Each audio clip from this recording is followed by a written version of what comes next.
ಆಕ್ವಾಮ್ಯಾನ್ 2 ಕನ್ನಡದಲ್ಲಿ ನೀರ್ ಮನುಷ್ಯ ಭಾಗ 2. ಮೂವಿ ಸ್ಟಾರ್ಟಿಂಗ್ ನಲ್ಲಿ ನೀರ್ ಮನುಷ್ಯ ಮೈ ಮೇಲೆಲ್ಲ ಮೊಸಳೆ ಚರ್ಮ ಅಂಟಿಸ್ಕೊಂಡು ಪೈರೇಟ್ ಗಳ ಜೊತೆ ಫೈಟ್ ಮಾಡ್ತಾವ್ರೆ. ಈ ಫೈಟಿಂಗ್ ಅನ್ನ ತನ್ನ ಪುಟ್ಟ ಮಗನಿಗೆ ಎಕ್ಸ್ಪ್ಲೈನ್ ಮಾಡ್ತಾವ್ರೆ. ನಾನು ಹಿಂಗ್ ಹೊಡ್ದೆ ಹಂಗ್ ಹೊಡ್ದೆ, ನಿಮ್ಮಪ್ಪ ಅಷ್ಟೊಂದು ವೀರ ಇಷ್ಟೊಂದು ವೀರ ಅಂತ. ಬೈ ದ ವೇ, ನೀರ್ ಮನುಷ್ಯ ಅಟ್ಲಾಂಟಿಸ್ ಸಿಟಿಯ ರಾಜ. ಈ ಅಟ್ಲಾಂಟಿಸ್ ನೀರಿನ ಒಳಗಿರುವ ಒಂದು ಶ್ರೀಮಂತ ಸಿಟಿ. ಅಟ್ಲಾಂಟಿಸ್ ಜನಗಳು ಯಾವಾಗ್ಲೂ ನೀರಿನ ಒಳಗಡೆನೆ ಇರ್ತಾರೆ. ಈ ನೀರ್ ಮನುಷ್ಯನ ಅಮ್ಮನಿಗೆ ಭೂಮಿ ಮೇಲಿರುವ ಒಬ್ಬ ಮನುಷ್ಯನ ಮೇಲೆ ಲವ್ ಆಗ್ಬಿಡತ್ತೆ. ಸೊ ಭೂಮಿ ಮನುಷ್ಯ ಅಟ್ಲಾಂಟಿಸ್ ಮನುಷ್ಯ ಮಗನೇ ನೀರ್ ಮನುಷ್ಯ. ನೀರ್ ಮನುಷ್ಯನ ತಮ್ಮನ ಹೆಸರು ಆರ್ಮ್ ಅಂತ. ಈತ ನೀರ್ ಮನುಷ್ಯನ ಅಮ್ಮ ಮತ್ತೆ ಅವ್ರ ಅಮ್ಮನ ಎರಡನೇ ಹಸ್ಬೆಂಡ್ ನ ಮಗ. ಈ ಆರ್ಮ್ ಭೂಮಿ ಮೇಲೆ ಅಟ್ಯಾಕ್ ಮಾಡ್ಬೇಕು ಅಂತಿರ್ತಾನೆ. ಅಟ್ಯಾಕ್ ಮಾಡಿದ್ರೆ ಎಷ್ಟೊಂದ್ ಜನ ಸತ್ತೋಗ್ಬಿಡ್ತಾರೆ ಅಂತ ನೀರ್ ಮನುಷ್ಯ ಹೋಗಿ ಆತನನ್ನ ತಡೆದು ಅಟ್ಲಾಂಟಿಸ್ ನ ರಾಜ ಆಗಿದಾನೀಗ. ಬಟ್ ರಿಯಲ್ ಆಗಿ ನೀರ್ ಮನುಷ್ಯಂಗೆ ರಾಜ ಆಗೋಕ್ ಇಷ್ಟ ಇಲ್ಲ. Full bore. ರಾಜ ಆಗೋದ್ಕಿಂತ ತನ್ನ ಮಗನ ಜೊತೆ ಆಟ ಆಡ್ಕೊಂಡಿರೋದೇ ಹೆಚ್ಚು ಇಷ್ಟ ಇವ್ರಿಗೆ. ಇನ್ನು ಅಪ್ಪ ನೀರ್ ಮನುಷ್ಯ ಆದ್ರೆ ಈತನ ಪುಟ್ಟ ಮಗ ಸೂಸು ಮನುಷ್ಯ. ಈ ಪುಟ್ಟ ಹುಡುಗನ ಸ್ಪೆಷಾಲಿಟಿ ಏನು ಅಂದ್ರೆ ಪ್ರತಿದಿನ ಡೈರೆಕ್ಟ್ ಆಗಿ ಅವ್ರ ಅಪ್ಪನ ಬಾಯಿಗೆ ಸೂಸು ಮಾಡೋದು. ಬೈತವೆ ನೀರ್ ಮನುಷ್ಯಂಗೆ ಒಂದು ಸ್ಪೆಷಲ್ ಟ್ಯಾಲೆಂಟ್ ಇರುತ್ತೆ.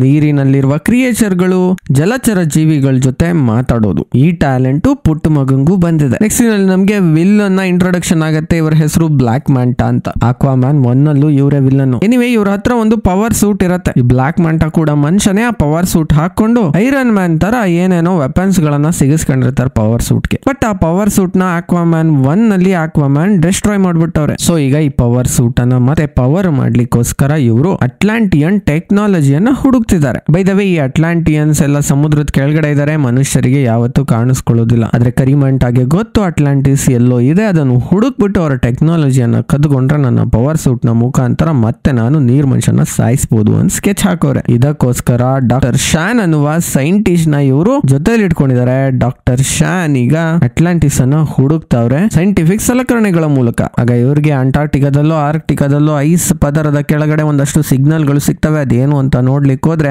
ಇದ್ದಕ್ಕಿದ್ದಂತೆ ಭೂಕಂಪ ಆಗಿ ಭೂಮಿ ಸೀಳಿ ಬಿಟ್ಬಿಟ್ಟು ಐಸ್ ನ ಒಳಗಡೆ ಇವರು ಬಿದ್ದೋಗ್ಬಿಡ್ತಾರೆ. ಬಿದ್ದ ಮೇಲೆ ಇವರು ನಾವೆಲ್ಲಿದೀವಿ ಅಂತ ಸಿಗ್ನಲ್ ಅನ್ನ ಟ್ರಾನ್ಸ್ಮಿಟ್ ಮಾಡ್ತಾರೆ ಕರಿಮಾಂಟ ಬಳಗಕ್ಕೆ. ಅಷ್ಟರಲ್ಲಿ ಇವರ ಮೇಲೆ ಒಂದು ದೊಡ್ಡ ಆಕ್ಟೋಪಸ್ ನಂತಹ ಜೀವಿ ಅಟ್ಯಾಕ್ ಮಾಡುತ್ತೆ ಅಂಡ್ ಇವರ ಸಹಚರನನ್ನ ಎಳ್ಕೊಂಡು ಹೋಗ್ಬಿಡುತ್ತೆ. ಡಾಕ್ಟರ್ ಶಾನ್ಗೆ ಫುಲ್ ಶಾಕು. ಅಷ್ಟರಲ್ಲಿ ಕರಿಮಾಂಟ ಮತ್ತೆ ಸಂಗಡಿಗರು ಅಲ್ಲಿಗೆ ಬರ್ತಾರೆ. ಯಾವ್ದೋ ಜೀವಿ ಎಳ್ಕೊಂಡೋಯ್ತಲ್ಲ, ಅದು ಎಲ್ಲಿಗೋಯ್ತು ಅಂತ ಹುಡುಕ್ಲಿಕ್ಕೆ ಹೋಗ್ತಾರೆ.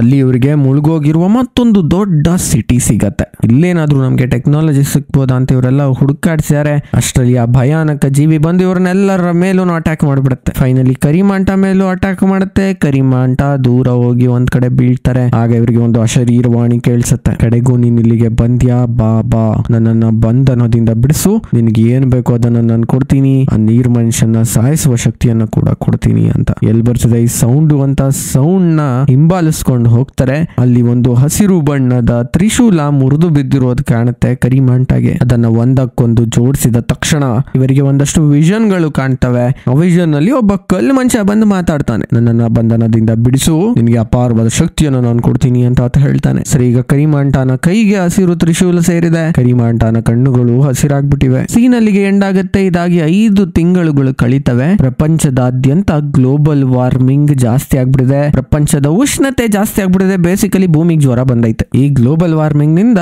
ಸಮುದ್ರದಲ್ಲೂ ಏನೇನೋ ತೊಂದರೆಗಳಾಗ್ಲಿಕ್ಕೆ ಶುರುವಾಗಿದೆ. ಮನುಷ್ಯರು ಎಷ್ಟೊಂದು ಕಸ ಕಡ್ಡಿ ತಗೊಂಡೋಗಿ ಸಮುದ್ರಕ್ಕೆ ಸುರಿತಾವ್ರೆ. ಎಷ್ಟೊಂದು ಗ್ಲೋಬಲ್ ವಾರ್ಮಿಂಗ್ ಇದೆ. ಇದೆಲ್ಲದ್ರಿಂದ ಅಟ್ಲಾಂಟಿಸ್ ನಲ್ಲೂ ತೊಂದರೆಗಳಾಗ್ತಿವೆ. ಪ್ರೆಸೆಂಟ್ಲಿ ಒಂದು ಪ್ಲೇಗ್ ರೋಗ ಹಬ್ಬಿಟ್ಟಿದೆ. ಸೊ ಬೇಸಿಕಲಿ ಅಟ್ಲಾಂಟಿಸ್ ನಲ್ಲಿ ಕರೋನಾ ಬಂದೈತೆ. ಅಟ್ಲಾಂಟಿಸ್ ನವರು ನೀರ್ ಮನುಷ್ಯನ ಜೊತೆಗೆ ಒಂದು ಕ್ಯಾಬಿನೆಟ್ ಮೀಟಿಂಗ್ ನ ಕರೆದವ್ರೆ. ಭೂಮಿಯವರೆಲ್ಲ ಸಮುದ್ರನ ಏನೇನೋ ಗಲೀಜು ಮಾಡ್ತಾವ್ರೆ. ಅದಕ್ಕೋಸ್ಕರ ಅಟ್ಲಾಂಟಿಸ್ ನಲ್ಲಿ ಪ್ಲೇಗ್ ರೋಗ ಬಂದಿದೆ. ಈ ಭೂಮಿಯವ್ರಿಗೆ ಒಂದು ಬುದ್ಧಿ ಕಲಿಸ್ಬೇಕು ಅಂತ ಹೇಳ್ತಾವ್ರೆ. ಆಗ ನೀರ್ ಮನುಷ್ಯ ಹೇಳ್ತಾರೆ, ಭೂಮಿಯವ್ರಿಗೆ ನಾವು ಇಲ್ಲಿ ಸಮುದ್ರದಲ್ಲಿ ಇದೀವಿ ಅಂತಲೇ ಗೊತ್ತಿಲ್ಲ. ಆ ಕಾರಣದಿಂದ ಅವರು ಸಮುದ್ರದ ಬಗ್ಗೆ ಕೇರ್ ಮಾಡ್ತಿಲ್ಲ. ನಾವು ಹೋಗಿ ಪರಿಚಯ ಮಾಡ್ಕೊಳ್ಳೋಣ ಭೂಮಿಯವ್ರ ಜೊತೆ, ಸಮುದ್ರನ ಹಾಳು ಮಾಡ್ಬೇಡ್ರಪ್ಪ ಅಂತ ಹೇಳೋಣ, ಹಾಗೆಲ್ಲ ಸರಿ ಹೋಗ್ಬೋದು ಅಂತ. ಬಟ್ ಕ್ಯಾಬಿನೆಟ್ ನವರು ಒಪ್ತಿಲ್ಲ. ಮನುಷ್ಯರ ಜೊತೆ ನಾವು ಕಾಂಟ್ಯಾಕ್ಟ್ ಮಾಡ್ಬೇಕು ಅಂದ್ರೆ ಅದು ಒಂದೇ ಕಾರಣಕ್ಕಾಗಬೇಕು, ಅವ್ರಿಗೆ ಬುದ್ಧಿ ಕಲ್ಸೋಕಲ್ಲ, ಅವ್ರನ್ನ ಮಟ್ಟ ಹಾಕೋಕೆ. ಬುದ್ಧಿ ಎಲ್ಲ ಹೇಳಲಿಕ್ಕೆ ನಾವು ಮನುಷ್ಯರ ಜೊತೆ ಕಾಂಟ್ಯಾಕ್ಟ್ ಮಾಡೋದು ಬೇಡ ಅಂತ ಡಿಸಿಷನ್ ತಗೊಳ್ತಾರೆ. ಈ ನಡುವೆ ಕರಿಮಾಂಟನ್ ತ್ರಿಶೂಲ ಹಸಿರು ಬಣ್ಣದಿಂದ ಕಪ್ಪು ಬಣ್ಣಕ್ಕೆ ತಿರುಗಿದೆ. ಆ ತ್ರಿಶೂಲವನ್ನು ಬಳಸ್ಕೊಂಡು ಪವರ್ ಸೂಟ್ ಅನ್ನ ರಿಪೇರಿ ಮಾಡ್ಕೊಂಡ್ಬಿಟ್ಟದೆ ಈ ಕರಿಮಾಂಟನ್ ಜೊತೆಗೆ ಸೈಂಟಿಸ್ಟ್ ಡಾಕ್ಟರ್ ಶಿನ್ ಕೂಡ ಇದ್ದಾರೆ. ಬೈ ದ ವೇ, ಕರಿಮಾಂಟನ್ಗೆ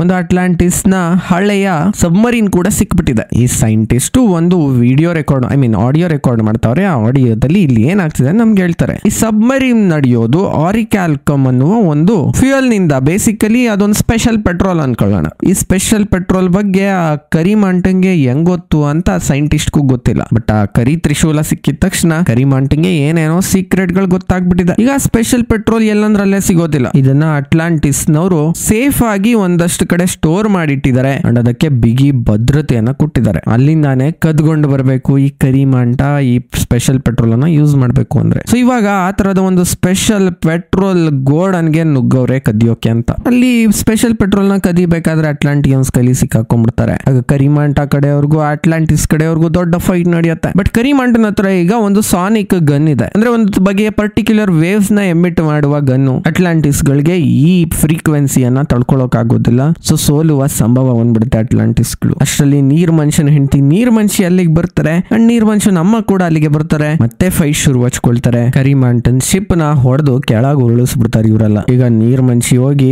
ಕರಿಮಾಂಟನ್ ಎಳ್ದು ಅವ್ನ್ ಹೊಡಿಬೇಕು ಅಂತ ಹೋಗ್ತಾರೆ. ಅಷ್ಟರಲ್ಲಿ ಕರಿಮಾಂಟನ ಸೂಟ್ ನಿಂದ ಲೇಸರ್ ಬೀಮ್ ಗಳು ಹೊರಗೆ ಬರ್ತವೆ, ನೀರ್ ಮನುಷ್ಯನ ಸುಟ್ಟಾಕ್ಬಿಡ್ತವೆ. ಅಷ್ಟರಲ್ಲಿ ಈ ವಿಚಾರ ನೀರ್ ಮನುಷ್ಯನ್ ಗೊತ್ತಾಗತ್ತೆ. ನನ್ನ ಹೆಂಡತಿ ಮೇಲೆ ಅಟ್ಯಾಕ್ ಮಾಡ್ತೀಯನಪ್ಪ ಅಂತ ರೊಚ್ಚಿಗಿದ್ದ ನೀರ್ ಮನುಷ್ಯ ಅಲ್ಲಿಗೆ ಬಂದು ಕರಿಮಾಂಟನ್ ಮೇಲೆ ಅಟ್ಯಾಕ್ ಮಾಡ್ತಾರೆ. ಜೋರ್ ಫೈಟ್ ನಡೆಯುತ್ತೆ. ಕರಿಮಾಂಟನ್ ಇನ್ನೇನು ಮುಗಿಸ್ಬಿಡ್ಬೇಕು ನೀರ್ ಮನುಷ್ಯ. ಅಷ್ಟರಲ್ಲಿ ಕರಿಮಾಂಟನ್ ಕಡೆಯವರು ಸೋನಿಕ್ ಗನ್ ತಗೊಂಡು ನೀರ್ ಮನುಷ್ಯನ ಮೇಲೆ ಶೂಟ್ ಮಾಡ್ತಾರೆ. ನೀರ್ ಮನುಷ್ಯನ್ಗೆ ಫ್ರೀಕ್ವೆನ್ಸಿ ತಡ್ಕೊಳಕ್ ಆಗದಲ್ಲ ಕೆಳಗ್ ಬೀಳ್ತಾರೆ. ಕರಿಮಾಂಟ ಅಲ್ಲಿಂದ ಎಸ್ಕೇಪ್. ಈಗ ಅಟ್ಲಾಂಟಿಯನ್ಸ್ ರಿಸರ್ಚ್ ಮಾಡ್ತಾವ್ರೆ ಕರಿಮಾಂಟನ್ಗೆ ಅಷ್ಟೊಂದು ಪವರ್ ಎಲ್ಲಿಂದ ಬಂತು ಅಂತ. ಆಗ ಅವ್ರಿಗೆ ಅರ್ಥ ಆಗುತ್ತೆ ಈತ ತನ್ನ ಪವರ್ ಸೂಟ್ ನಲ್ಲಿ ಅಟ್ಲಾಂಟಿಯನ್ ಟೆಕ್ನಾಲಜಿಯನ್ನು ಯೂಸ್ ಮಾಡ್ಕೊಂಡವನೆ ಅಂತ. ಅದರ ಜೊತೆಗೆ ಈತ ನಮ್ಮ ಸೂಪರ್ ಪೆಟ್ರೋಲ್ ಅನ್ನು ಕದ್ಕೊಂಡು ಹೋಗ್ತಾವನೆ ಅಂತಲೂ ಗೊತ್ತಾಗುತ್ತೆ. ಈ ಸೂಪರ್ ಪೆಟ್ರೋಲ್ ನ ಅಟ್ಲಾಂಟಿಯನ್ಸ್ ಕಂಡಿಡ್ಕೊಂಡಿದ್ರು. ಆದ್ರೆ ಇದರಿಂದ ಸಿಕ್ಕಾಪಟ್ಟೆ ಗ್ರೀನ್ ಹೌಸ್ ಗ್ಯಾಸಸ್ ಎಮಿಟ್ ಆಗುತ್ತೆ. ಅಂದ್ರೆ ಕಾರ್ಬನ್ ಡೈಆಕ್ಸೈಡ್ ಎಲ್ಲ ಜಾಸ್ತಿ ಆಚೆಗೆ ಬರುತ್ತೆ, ಪ್ರಪಂಚ ಎಲ್ಲ ಹಾಳಾಗಿ ಹೋಗ್ಬಿಡುತ್ತೆ ಅಂತ ಸೂಪರ್ ಪೆಟ್ರೋಲ್ ನ ಯೂಸ್ ಮಾಡೋದನ್ನೇ ನಿಲ್ಲಿಸ್ಬಿಟ್ರು. ಅಂಡ್ ಬೇರೆ ಯಾರು ಯೂಸ್ ಮಾಡಬಾರ್ದು ಅಂತ ಎಲ್ಲಾ ಸೂಪರ್ ಪೆಟ್ರೋಲ್ ಅನ್ನ ತಗೊಂಡು ಒಂದು ಸೇಫ್ ಜಾಗದಲ್ಲಿ ಸ್ಟೋರ್ ಮಾಡಿ ಇಟ್ರು. ಅದನ್ನೆಲ್ಲ ಈಗ ಕದ್ಕೊಂಡು ಹೋಗ್ಬಿಟ್ಟವನೆ ಈ ಕರಿಮಂಟ. ಏನು ಕದ್ಕೊಂಡು ಹೋಗೋನೆ ಗೊತ್ತಿಲ್ಲ, ಬಟ್ ಅದನ್ನ ಯೂಸ್ ಮಾಡಿದ್ರೆ ಪ್ರಪಂಚ ಮುಳುಗೋಗೋದ್ ಖಚಿತ. ಸೊ ಆತನನ್ನ ಹೇಗಾದ್ರೂ ಮಾಡಿ ತಡಿಬೇಕು. ಬಟ್ ಆತ ಎಲ್ಲವನೇ ಅಂತ ಗೊತ್ತಿಲ್ಲ. ಆತನನ್ನ ಹುಡ್ಕೋದಕ್ಕೆ ಆರ್ಮ್ ನಿಂದ ಮಾತ್ರ ಸಾಧ್ಯ. ಆರ್ಮ್ ಯಾರು? ನೀರ್ ಮನುಷ್ಯನ್ ತಮ್ಮ. ಆತ ಈಗ ಜೈಲಿನಲ್ಲಿದ್ದಾನೆ. ಜೈಲ್ಗೆ ಯಾಕೆ ಹೋದ? ಪಾರ್ಟ್ 1 ನಲ್ಲಿ ಭೂಮಿ ಮೇಲೆ ಅಟ್ಯಾಕ್ ಮಾಡ್ಬೇಕು ಅಂತ ಏನೇನೋ ಮಾಡಬಾರ್ದು ಕೆಲಸ ಮಾಡಿದ್ದ. ಪಕ್ಕದ ಕಿಂಗ್ಡಮ್ ನ ರಾಜನ್ನೆಲ್ಲ ಸಾಯಿಸ್ಬಿಟ್ಟಿದ್ದ. ಅಂದ್ರೆ ಫಿಶರ್ಮನ್ ಕಿಂಗ್ಡಮ್ ನ ರಾಜನ್ ಸಾಯಿಸ್ಬಿಟ್ಟಿದ್ದ. ಈ ಕಾರಣದಿಂದ ಜೈಲಿನಲ್ಲಿದ್ದಾನೆ. ಆತನನ್ನ ಜೈಲಿನಿಂದ ಅಟ್ಲಾಂಟಿಸ್ ನವರು ಬಿಡಿಸಿದ್ರೆ ಎಲ್ಲಾ ಕಿಂಗ್ಡಮ್ ಗಳು ರೊಚ್ಕೆದೋಗ್ಬಿಡ್ತವೆ. ಅಟ್ಲಾಂಟಿಸ್ ಮೋಸಗಾರನ್ ಬಿಡುಗಡೆ ಮಾಡ್ತಿದ್ದೀರಾ ಅಂತ ಬೈಕೊಂತಾರೆ. ಸೊ ಈ ಕಾರಣಕ್ಕಾಗಿ ನೀರ್ ಮನುಷ್ಯ ನಾನು ಒಬ್ನೇ ಹೋಗಿ ಆತನನ್ನ ಬಿಡಿಸ್ಕೊಂಡು ಬರ್ತೀನಿ, ಅಟ್ಲಾಂಟಿಸ್ ನ ಹೆಸರನ್ನ ಹೊರಗೆ ತರೋದಿಲ್ಲ ಅಂತ ಹೇಳಿ ತಮ್ಮನ್ನ ಬಿಡಿಸೋಕ್ ಹೋಗ್ತಾರೆ. ಈಗ ಆಮ್ನನ್ನ ಭೂಮಿಯ ಒಳಭಾಗದಲ್ಲಿ ಒಂದು ಪಾತಾಳದಂತಹ ಗೋಯ ಒಳಗಡೆ ಕೂಡ ಹಾಕವ್ರೆ. ಅಲ್ಲಿ ಎಷ್ಟೊಂದು ಸೆನ್ಸಾರ್ ಗಳಿದಾವೆ. ಯಾರು ಹೋದ್ರು ಸೆನ್ಸಾರ್ ಗಳು ಲಬಲಬೋ ಅಂತ ಬಡ್ಕಂತವೆ. ಸೊ ಸೆನ್ಸಾರ್ ಗಳಿಗೆ ಕಾಣದಂತೆ ಇವರು ಒಂದು ಮಾಯವಾಗುವಂತಹ ಬಟ್ಟೆಯನ್ನ ಹಾಕೊಳ್ತಾರೆ. ಇವರ ಜೊತೆಗೆ ಟೋಪೋ ಅನ್ನುವ ಒಂದು ಸೆಫಲೋಪೋಡ್ ಅಂದ್ರೆ ಆಕ್ಟೋಪಸ್ ಅನ್ನ ಕಳಿಸ್ತಾರೆ. ಈ ಆಕ್ಟೋಪಸ್ ಬ್ರಿಲಿಯಂಟ್, ಗುಪ್ತಚರ ಕೆಲಸ ಮಾಡೋದ್ರಲ್ಲಿ ಎತ್ತಿದ ಕೈ ಅಂತಲೇ ಇದಕ್ಕೆ 8 ಕೈ ಇರೋದು. ಇನ್ನು ಈ ಜೈಲನ್ನ ಕಾಯ್ತಿರೋರು ಡ್ರಿಲ್ ಮೂತಿಯ ಚೇಳಿನ ಮೇಲೆ ಕುಂತಿರುವ ರಾಕ್ಷಸರು. ಅವರನ್ನೆಲ್ಲ ತಪ್ಪಿಸ್ಕೊಂಡು ಆರ್ಮ್ ನ ಬಿಡಿಸ್ಕೊಂಡು ಅಲ್ಲಿಂದ ಹೊರಗೆ ಬರಬೇಕು. ಇದು ನೀರ್ ಮನುಷ್ಯನ ಮುಂದಿರುವ ಟಾಸ್ಕ್. ಈಗ ಟೋಪೋ ಮತ್ತೆ ನೀರ್ ಮನುಷ್ಯ ಜೈಲಿನ ಹತ್ರಕ್ಕೆ ಹೋಗ್ತಾರೆ. ಜೈಲಿನ ಒಳಗೆ ಒಂದು ಗ್ಯಾಸ್ ಬಿಡ್ತಾರೆ. ಜೈಲನ್ನ ಕಾಯ್ತಿರುವ ಸ್ಕೆಲಿಟನ್ ಗಳೆಲ್ಲ ಕನ್ಫ್ಯೂಸ್ ಆಗ್ತವೆ. ಅಷ್ಟರಲ್ಲಿ ನೀರ್ ಮನುಷ್ಯ ಬಂದು ಅವ್ರಿಗೆಲ್ಲ ಹೊಡಿತಾರೆ. ನಂತರ ಆಮ್ ನ ಭೇಟಿ ಆಗ್ತಾರೆ. ಆಮ್ಗೆ ತಲೆ ಕೆಟ್ಟೋಗ್ಬಿಡುತ್ತೆ. ಕಳ್ಬಡಿತದೆ. ಲಾಸ್ಟ್ ಟೈಮ್ ನೀನೇ ಅಲ್ವಾ ನನ್ನ ಜೈಲ್ಗೆ ಹಾಕ್ಸಿದ್ದು, ಈಗ ಯಾಕೆ ಇಲ್ಲಿಗೆ ಬಂದಿದ್ಯಾ? ನನ್ನ ಜೈಲಿಂದ ಬಿಡುಗಡೆ ಮಾಡ್ಸಕ್ ನಾನು ಬರೋಲ್ಲ ಹೋಗುವಂತದೆ. ಆಗ ನೀರ್ ಮನುಷ್ಯ ಹೇಳ್ತಾರೆ, ನನಗೆ ನೀನ್ ಎಲ್ಲಿ ಬೇಕು, ಇಲ್ಲೇ ಬಿದ್ದು ಸಾಯ್ತೀಯೋ ಇಲ್ಲ ನನ್ನ ಜೊತೆ ಬರ್ತೀಯೋ ಅಂತ ಒಂದೆರಡು ಡೈಲಾಗ್ ಏನ್ ಬಿಡ್ತಾರೆ. ಆಮ್ ಈಗ ಸಿಕ್ಕಾಪಟ್ಟೆ ವೀಕ್ ಆಗ್ಬಿಟ್ಟವ್ರೆ. ಜೈಲಿನವರು ಕುಡಿಯೋಕ್ ನೀರ್ ಕೂಡ ಕೊಡ್ತಿಲ್ಲ. ಸೊ ಹೇಗಾದ್ರೂ ಮಾಡಿ ಎಸ್ಕೇಪ್ ಆದ್ರೆ ಸಾಕು ಅಂತ ಅಲ್ಲಿಂದ ಹೊರಟು ಬಿಡ್ತಾರೆ ಆಮ್ ಕೂಡ. ಬಟ್ ಡ್ರಿಲ್ ಮೂತಿ ಚೇಳ್ ಮೇಲೆ ಕುಂತಿರೋ ಸ್ಕೆಲಿಟನ್ ಗಳೆಲ್ಲ ಇವ್ರು ನೋಡ್ಬಿಡ್ತಾರೆ ಎಸ್ಕೇಪ್ ಆಗ್ತವ್ರೆ ಅಂತ. ಅಷ್ಟರಲ್ಲಿ ನೀರ್ ಮನುಷ್ಯ ಇನ್ವಿಸಿಬಲ್ ಬಟ್ಟೆ ಹಾಕೊಂಡು 2 ಸ್ಕೆಲಿಟನ್ ಗಳಿಗೆ ಹೊಡೆದು ಆ ಚೇಳ್ ಮೇಲೆ ಹತ್ಕೊಂಡು ಇವರಿಬ್ರು ಕೂಡ ಆ ಜೈಲಿನಿಂದ ಎಸ್ಕೇಪ್ ಆಗ್ಲಿಕ್ಕೆ ಶುರು ಮಾಡ್ತಾರೆ. ಕಷ್ಟ ಬಿದ್ದು ಭೂಮಿಯಿಂದ ಹೊರಗೆ ಬರ್ತಾರೆ. ಇನ್ನೇನ್ ಸಮುದ್ರದ ಬಳಿಗೆ ಹೋಗಬೇಕು. ಸಮುದ್ರದ ಬಳಿಗೆ ಹೋದ್ರೆ ಇವ್ರಿಗೆ ಇನ್ನು ಹೆಚ್ಚು ಶಕ್ತಿ ಬರುತ್ತೆ. ಅಷ್ಟರಲ್ಲಿ ಡ್ರಿಲ್ ಮೂತಿ ಚೇಳ್ ಮೇಲೆ ಕೂತ್ಕೊಂಡು ಇನ್ನೊಂದಷ್ಟು ಜನ ಇವ್ರ ಮೇಲೆ ಅಟ್ಯಾಕ್ ಮಾಡೋಕ್ ಬರ್ತಾರೆ. ಹೆಂಗೋ ಕಷ್ಟ ಬಿದ್ದು ಆಮೋ ಸಮುದ್ರದ ಹತ್ರಕ್ಕೆ ಹೋಗ್ಬಿಡ್ತಾರೆ. ಸಮುದ್ರದ ನೀರು ಇವರನ್ನ ತಾಕಿದ ತಕ್ಷಣ ಇವ್ರಿಗೆ ಅತೀವವಾದ ಶಕ್ತಿ ಬಂದ್ಬಿಡುತ್ತೆ. ಕೃಶವಾಗಿದ್ದ ಇವರ ಶರೀರ ಜಾನ್ಸಿನ ಬಾಡಿ ಆಗ್ಬಿಡುತ್ತೆ. ನಂತರ ಎಲ್ಲಾ ಚೇಳ್ಗಳಿಗೂ ಚೇಳ್ ಮೇಲೆ ಕೂತಿರುವ ಸ್ಕೆಲಿಟನ್ ಗಳಿಗೂ ಹೊಡೆದು ಬಿಸಾಕ್ತಾರೆ. ಫೈನಲಿ ಅಲ್ಲಿಂದ ಹೋಗೋಕೆ ಡಿಸೈಡ್ ಮಾಡ್ತಾರೆ. ಅಷ್ಟೇ ಇನ್ನೊಂದಷ್ಟು ಚೇಳ್ಗಳು ಬರ್ತವೆ. ಅಯ್ಯೋ ಎಷ್ಟು ಹೊಡೆದಾಡದಪ್ಪ ಇವ್ರ ಜೊತೆ ಅಂತ ಇಬ್ರು ಸೇರ್ಕೊಂಡು ಅಂದ್ರೆ ನೀರ್ ಮನುಷ್ಯ ಮತ್ತೆ ನೀರ್ ಮನುಷ್ಯನ್ ತಮ್ಮ ಅಟ್ಲಾಂಟಿಸ್ ಕಡೆಗೆ ಹೋಗ್ಬಿಡ್ತಾರೆ. ಈಗ ನೀರ್ ಮನುಷ್ಯ ಆಮ್ಗೆ ಹೇಳ್ತಾರೆ, ನಾವ್ ಹೆಂಗಾದ್ರೂ ಮಾಡಿ ಆ ಕರಿಮಾಂಟನ್ನ ಹುಡುಕಬೇಕು, ಇಲ್ಲ ಅಂದ್ರೆ ಆತ ಪ್ರಪಂಚನೆಲ್ಲ ಹಾಳು ಮಾಡ್ಬಿಡ್ತಾನೆ ಅಂತ. ಕರಿಮಾಂಟನ್ ಹುಡುಕಬೇಕು ಅಂದ್ರೆ ಕರಿಮಾಂಟನ ಕಳ್ ಫ್ರೆಂಡ್ಸ್ ಗಳನ್ನ ನಾವು ಭೇಟಿ ಆಗಬೇಕು. ಈ ಕಳ್ ಫ್ರೆಂಡ್ಸ್ ಗಳು ಎಲ್ಲಿದ್ದಾರೆ? ಪೈರೇಟ್ ಲೋಕದಲ್ಲಿ ಇದ್ದಾರೆ. ಸೊ ಅಲ್ಲಿಗೆ ಇವರಿಬ್ರು ಹೋಗ್ತಾರೆ. ಅಲ್ಲಿ ಪೈರೇಟ್ ಗಳ ಲೀಡ್ರು ಬಿಗ್ ಫಿಶ್ ಅಂತ. ಈ ಬಿಗ್ ಫಿಶ್ ಗೆ ಹೊಟ್ಟೆ ಎಲ್ಲ ಬಂದ್ಬಿಟ್ಟೈತೆ. ಈತನ ಕೇಳ್ತಾರೆ ಕರಿಮಾಂಟ ಎಲ್ಲವನೇ ಅಂತ. ನಾನ್ ಯಾಕೆ ನಿಮ್ಗೆ ಹೇಳ್ಬೇಕು ಹಂಗೆ ಹೆಂಗೆ ಅಂತ ಬಿಗ್ ಫಿಶ್ ಗಾಂಚಲಿ ಮಾಡ್ತಾನೆ. ಸೊ ನೀರ್ ಮನುಷ್ಯ ಏನ್ ಮಾಡ್ತಾನೆ, ಬಿಗ್ ಫಿಶ್ 2 ಪಂಚ್ ಕೊಡ್ತಾನೆ. ಅವಾಗ big big fish. Okay sorry ಆ ಕರಿಮಾಂಟ ಎಲ್ಲವನೇ ಅಂತ ಎಕ್ಸಾಕ್ಟ್ ಆಗಿ ನನಗೆ ಗೊತ್ತಿಲ್ಲ, ಆದ್ರೆ ರೂಮರ್ಸ್ ಪ್ರಕಾರ ಡೆವಿಲ್ಸ್ ಡೀಪ್ ಅನ್ನುವ ಒಂದು ಜ್ವಾಲಾಮುಖಿಯ ಬಳಿ ಆತ ಇದ್ದಾನೆ ಅಂತ ಇನ್ಫಾರ್ಮೇಶನ್ ಇದೆ ಅಂತ ಹೇಳ್ತಾನೆ. ಆ ಜಾಗದಲ್ಲಿ ಈಗ ದೊಡ್ಡ ಕಾಡಿದೆ, ಅದ್ರೊಳಗಡೆ ಯಾವ ಇಂಟರ್ನೆಟ್ ವರ್ಕ್ ಆಗಲ್ಲ, ಅದ್ರೊಳಗಡೆ ಹೋದ್ರೆ ಯಾರು ಹೊರಗಡೆನೂ ಬರಲ್ಲ ಅಂತ ಹೇಳ್ತಾನೆ ಬಿಗ್ ಫಿಶ್. ಈಗ ಅಣ್ಣ ತಮ್ಮ ಸೇರ್ಕೊಂಡು ಆ ಜಂಗಲ್ ಹತ್ರಕ್ಕೆ ಹೋಗ್ತಾರೆ, ಅಂದ್ರೆ ಡೆವಿಲ್ಸ್ ಡೀಪ್ ನ ಹುಡ್ಕೊಂಡು ಹೋಗ್ತಾರೆ. ಇವರಿಬ್ರು ಜೊತೆಗೆ ಆಕ್ಟೋಪಸ್ ನು ಹೋಗತ್ತೆ. ಇಲ್ಲಿ ದೊಡ್ಡ ದೊಡ್ಡ ಕಾಡು, ಸಿಕ್ಕಾಪಟ್ಟೆ ಒಳ್ಳೆ ಸೀನರಿ ಇದೆ. ಅಲ್ಲಿ ನೀರ್ ಮನುಷ್ಯ ತಮ್ಮಂಗೆ ಹೇಳ್ತಾರೆ ಭೂಮಿ ಮೇಲೆ ಅಂತ ಒಳ್ಳೊಳ್ಳೆ ಫುಡ್ ಸಿಗುತ್ತೆ ಗೊತ್ತಾ ಅಂತ. ಪಿಜ್ಜಾ, ಬರ್ಗರ್, ಹಾಳು ಮುಳು ಏನೇನೋ ಹೇಳ್ತಾರೆ. ಅದ್ರ ಜೊತೆಗೆ ಅಲ್ಲೇ ಒಂದು ದಪ್ಪ ಜಿರ್ಲೆ ಓಡಾಡ್ತಿರುತ್ತೆ. ಈ ಜಿರ್ಲೆನು ತಿಂತಾರ ಮನುಷ್ಯರು, ಎಷ್ಟು ಚೆನ್ನಾಗಿರೋದು ಗೊತ್ತಾ ಅಂತ ಹೇಳ್ತಾರೆ. ಆ ಜಿರ್ಲೆ ಹಿಡ್ಕೊಂಡ್ ತಿನ್ನಕ್ ಶುರು ಮಾಡ್ತಾರೆ. ಅವ್ರಿಗೂ ಟೇಸ್ಟ್ ಹತ್ಬಿಡೋ ಜಿರ್ಲೆದು. ಅಷ್ಟ್ರಲ್ಲಿ ಇವ್ರಿಗೆ ಆ ಕಾಡಿನಲ್ಲಿ ಒಂದು ಚಿಟ್ಟೆ ಹಾರ್ಕೊಂಬರೋದು ಕಾಣುತ್ತೆ. ಆ ಚಿಟ್ಟೆ ಒಂದ್ 20 ಅಡಿ ಆಗ್ಲ 10 ಅಡಿ ಉದ್ದಕ್ಕದೆ. ಇದೇನಪ್ಪ ಇಷ್ಟು ದೊಡ್ಡ ಚಿಟ್ಟೆ ಅಂತ ಇವ್ರಿಗೆ ಆಶ್ಚರ್ಯ. ಹಂಗೆ ಒಂಚೂರು ಮುಂದಕ್ಕೆ ಹೋಗ್ತಾರೆ, ಅಲ್ಲೊಂದು ಯಗಣ ಸತ್ತು ಬಿದ್ದೈತೆ. ಆ ಯಗಣ ಆನೆ ಅಷ್ಟು ದಪ್ಪ ಅದೆ. ಆ ಯಗಣನ ಈಗ ಇರುವೆಗಳು ತಿಂತಾವೆ. ಆ ಇರುವೆಗಳು ಒಂದೊಂದ್ 20 ಅಡಿ ಅವೆ. ಇಲ್ಲೇನೋ ಎಡವಟ್ಟಾಗದೆ ಅಂತ ಇವ್ರು ಅನ್ಕೊಳ್ತಿರ್ತಾರೆ. ಅಷ್ಟ್ರಲ್ಲಿ ಇರುವೆಗಳು ಇವ್ರಿಬ್ರು ನೋಡ್ಬಿಡ್ತಾವೆ. ಇವ್ರಿಬ್ರುನೇ ತಿನ್ನಕ್ಕೆ ಅಟ್ಟಿಸ್ಕೊಂಡ್ ಬರ್ತವೆ. ಯದ್ನೋ ಅಂತ ಇಬ್ರು ಓಡ್ ಬರ್ತಾರೆ. ಬಟ್ ಓಡೋಗ್ಬೇಕಾದ್ರೆ ಇವ್ರಿಗೊಂದು ಪ್ರಪಾತ ಸಿಕ್ಬಿಡತ್ತೆ. ಸೊ ಹೇಗೋ ಅಲ್ಲೇ ಬಿದ್ದಿರುವ ಒಬ್ಬ ರಾಜನ ವಿಗ್ರಹವನ್ನ ಪ್ರಪಾತವನ್ನ ದಾಟ್ಲಿಕ್ಕೆ ಯೂಸ್ ಮಾಡ್ಕೊಂಡು ಆ ಕಡೆ ದಾಟ್ಬಿಟ್ಟು ಆ ರಾಜನ ವಿಗ್ರಹನ ನಾಶ ಮಾಡ್ಬಿಡ್ತಾರೆ. ಇರುವೆಗಳೆಲ್ಲ ಪ್ರಪಾತದ ಒಳಗೆ ಬಿದ್ದು ಬಿಡ್ತವೆ. ಇವ್ರ ಹೆಂಗೋ ಬಚಾವ್ ಆಗ್ತಾರೆ. ಈ ಕಡೆ ಡೆವಿಲ್ಸ್ ಡೀಪ್ ನಲ್ಲಿ ಈ ಕರಿಮಾಂಟ ಆ ಸೂಪರ್ ಪೆಟ್ರೋಲ್ ನ ಯೂಸ್ ಮಾಡ್ಕೊಂಡು ಏನೇನೋ ತರ್ಲೆ ಕೆಲಸ ಮಾಡ್ತಾವನೆ. ಇದು ಡಾಕ್ಟರ್ ಶಿನ್ಗೆ ಇಷ್ಟ ಆಗೋದಿಲ್ಲ. ಈ ಸೂಪರ್ ಪೆಟ್ರೋಲ್ ನಿಂದ ಪ್ರಪಂಚ ಹಾಳಾಗ್ತಿದೆ ಡಾಕ್ಟರ್ ಶಿನ್ಗೆ ಗೊತ್ತಾಗಿದೆ. ಈತ ಏನ್ ಸ್ಕೆಚ್ ಹಾಕೋನೆ ಅಂತ ಡಾಕ್ಟರ್ ಶಿನ್ಗೆ ಕುತೂಹಲ. ಸೊ ಅವ್ರ ಏನ್ ಮಾಡ್ತಾರೆ, ಕರಿಮಾಂಟನ ತ್ರಿಶೂಲ ತಗೊಂಡು ನನಗೂ ಏನಾದ್ರು ವಿಷನ್ ಕಾಣ್ಬೋದಾ ಅಂತ ನೋಡ್ತಾರೆ. ಆಗ ವಿಷನ್ ಅಲ್ಲಿ ಡಾಕ್ಟರ್ ಶಿನ್ಗೆ ಆ ದೆವ್ವ ಕಾಣಿಸುತ್ತೆ. ಅಷ್ಟರಲ್ಲಿ ಕರಿಮಾಂಟ ಅಲ್ಲಿಗೆ ಬಂದ್ಬಿಡ್ತಾನೆ. ನನ್ ಪ್ಲಾನ್ ಬಗ್ಗೆ ನಿಂಗೆ ತಿಳ್ಕೊಳ್ಳೋದು ಬಹಳ ಆಸಕ್ತಿ ಇದೆ ಅಲ್ವಾ, ನಾನೇ ಹೇಳ್ತೀನಿ ಕೇಳಪ್ಪ ನನ್ ಪ್ಲಾನ್ ಅಂತ ಹೇಳಿ ನಾನು ಡೆವಿಲ್ ಜೊತೆ ಒಂದು ಡೀಲ್ ಮಾಡ್ಕೊಂಡಿದೀನಿ. ಅವನ ಹೆಲ್ಪ್ ನಿಂದ ಆಕ್ವಾಮ್ಯಾನ್ ನೀರ್ ಮನುಷ್ಯನ್ ಸಾಯಿಸ್ತೀನಿ, ಅವ್ನ ಹೆಂಡತಿನ ಸಾಯಿಸ್ತೀನಿ, ಅವ್ನ ಮಕ್ಳನ್ ಸಾಯಿಸ್ತೀನಿ, ಅವ್ನ ವಂಶನೇ ನಿರ್ವಂಶ ಮಾಡ್ಬಿಡ್ತೀನಿ ಅಂತ. ಇದೆಲ್ಲ ಸರಿ ಇಲ್ಲ ಗುರು ಅಂತ ಡಾಕ್ಟರ್ ಶಾನ್ ಹೇಳ್ತಾರೆ. ಆಗ ಕರಿಮಾಂಟ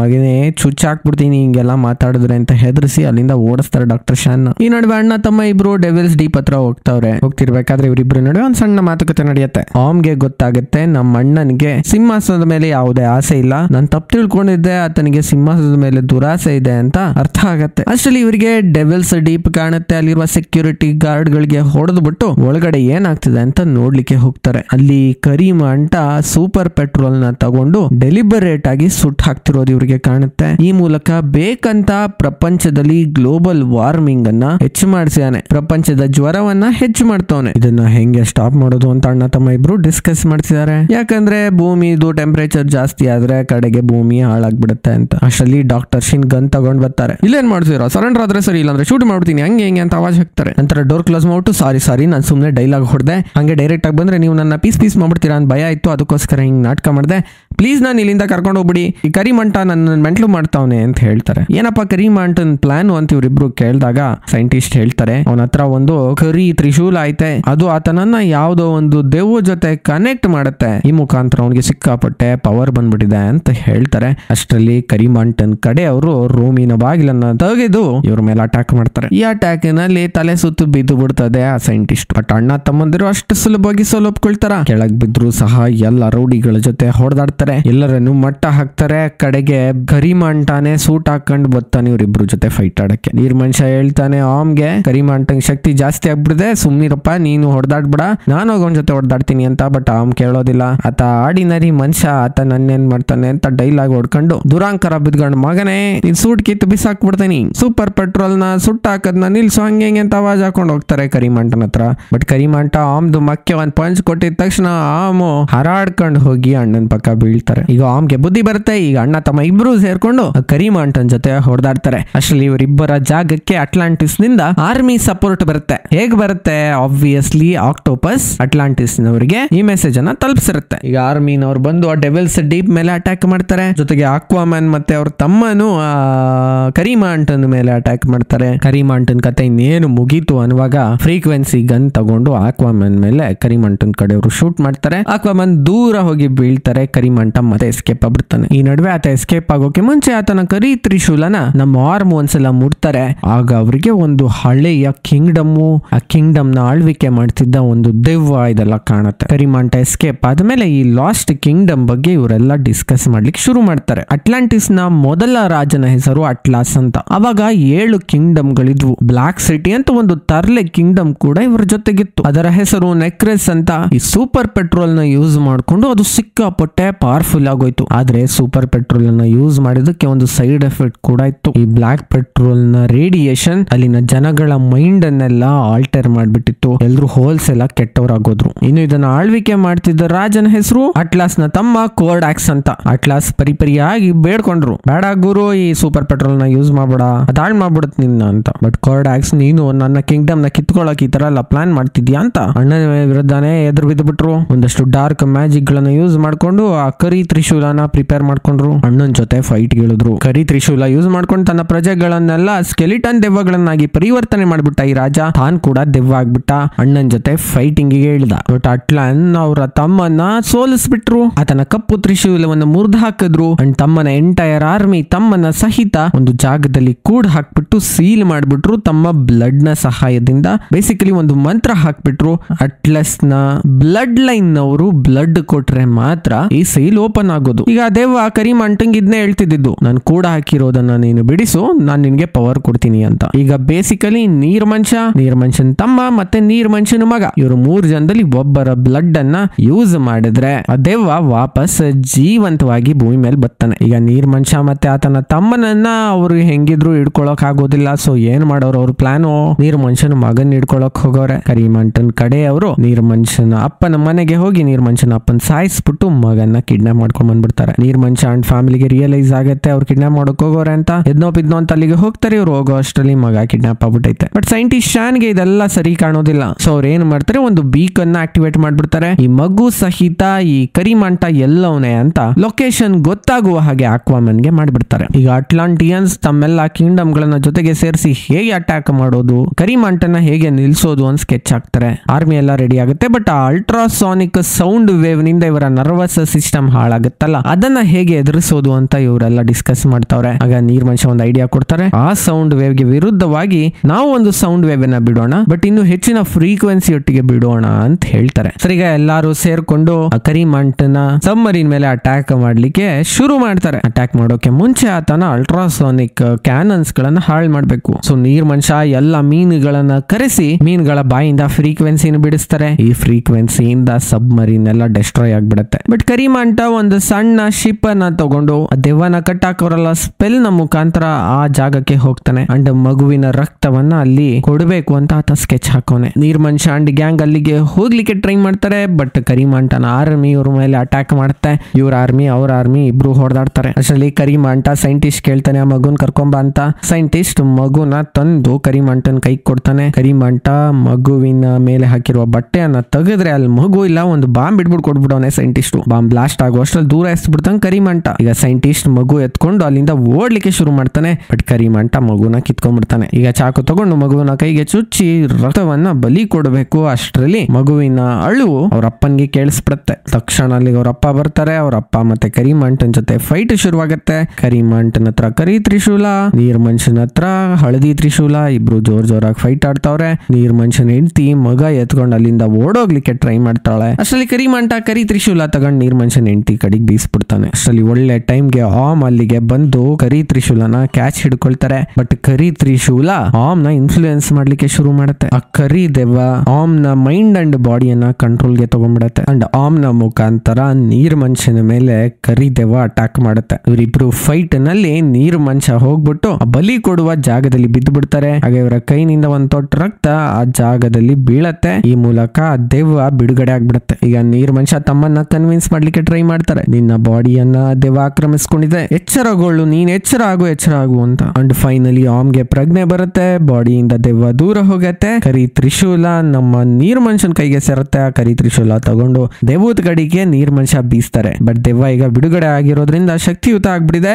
ಕರಿ ತ್ರಿಶೂಲನ ಕ್ಯಾಚ್ ಹಿಡ್ಕೊಂಡ್ಬಿಡತ್ತೆ. ಈಗ ಈ ಕರಿ ತ್ರಿಶೂಲನ ಸಾಯಿಸೋಕೆ ಹಳದಿ ತ್ರಿಶೂಲನೇ ಬರ್ಬೇಕು. ಯಾಕಂದ್ರೆ ಹಳದಿ ತ್ರಿಶೂಲ ಅಟ್ಲಾಂಟಿಸ್ತು. ಈಗ ಈ ಹಳದಿ ತ್ರಿಶೂಲ ಎಲ್ಲಿದೆ? ನಮ್ ನೀರ್ಮಂಶನ ಹತ್ರ ಇದೆ. ಸೊ ನೀರ್ಮಂಶ ಹಳದಿ ತ್ರಿಶೂಲ ತಗೊಂಡು ಮತ್ತೆ ಮತ್ತೆ ಆ ದೆವ್ವದ ಕಡೆಗೆ ಎಸಿತಾರೆ ಹಳದಿ ತ್ರಿಶೂಲ. ಆಗ ದೆವ್ವದ ಕರಿ ತ್ರಿಶೂಲವನ್ನ ಬಗೆದು ದೆವ್ವವನ್ನ ನಾಟುತ್ತೆ, ದೆವ್ವ ನಾಶ ಆಗ್ಬಿಡುತ್ತೆ. ಈ ಬ್ಲಾಸ್ಟ್ ನಲ್ಲಿ ಆ ಕರಿಮಾಂಟ ಕೂಡ ಕೆಳಗೆ ಬಿದ್ದು ಇನ್ನೇನ್ ಸತ್ತೋಗುವ ಸಂಭವ ಬರುತ್ತೆ. ಆಗ ನೀರ್ಮಂಶ ಹೋಗಿ ಬಾ ನೀನು ರೆಸ್ಕ್ಯೂ ಮಾಡ್ತೀನಿ ಕೈ ಕೊಡ್ತಾರೆ. ನಾನು ಸತ್ರು ನಿನ್ ಕೈಲಿ ರೆಸ್ಕ್ಯೂ ಮಾಡಿಸ್ಕೊಳ್ಳಲ್ಲ ಅಂತ ಕರಿಮಾಂಟ ಕೆಳಗೆ ಬಿದ್ದು ಸತ್ತೋಗ್ಬಿಡ್ತಾನೆ. ಈಗ ಅಣ್ಣ ತಮ್ಮ ಇಬ್ರು ಅಲ್ಲಿಂದ ಎಸ್ಕೇಪ್ ಆಗಿ ಸರ್ಫೇಸ್ ಗೆ ಹೋಗ್ತಾರೆ. ಅಂಡ್ ಅಟ್ಲಾಂಟಿಸ್ ಜನಗಳೆಲ್ಲ ಡಿಸೈಡ್ ಮಾಡ್ತಾರೆ ನಾವು ಹೋಗಿ ಭೂಮಿಯವ್ರ ಜೊತೆಗೆ ಕಾಂಟ್ಯಾಕ್ಟ್ ನ ಬೆಳೆಸ್ಬೇಕು, ಅವ್ರಿಗೆ ಹೋಗಿ ಬುದ್ಧಿವಾದ ಹೇಳ್ಬೇಕು ಅಂತ. ಮೂವಿ ಫೈನಲ್ ಸೀನ್ ನಲ್ಲಿ ನೀರ್ಮಂಶ ಭೂಮಿ ಮೇಲೆ ಹೋಗೋರೆ. ಅಕ್ವಾಮ್ಯಾನ್ ಅಟ್ಲಾಂಟಿಸ್ ನ ರಾಜ ಭೂಮಿನೆಲ್ಲ ಹಾಳು ಮಾಡಬೇಡಿ, ಈ ಮೂಲಕ ಸಮುದ್ರನೂ ಹಾಳು ಮಾಡಬೇಡಿ ಅಂತ ಹೇಳ್ತಾರೆ. ಅಲ್ಲಿಗೆ ಮೂವಿ ಎಂಡ್ ಆಗುತ್ತೆ. ಇದು ನೀರ್ಮಂಶ 2ರ ಕಥೆ. Thank you so much for watching. Take care, bye. ಜೈ ಹಿಂದ್, ಜೈ ಕರ್ನಾಟಕ.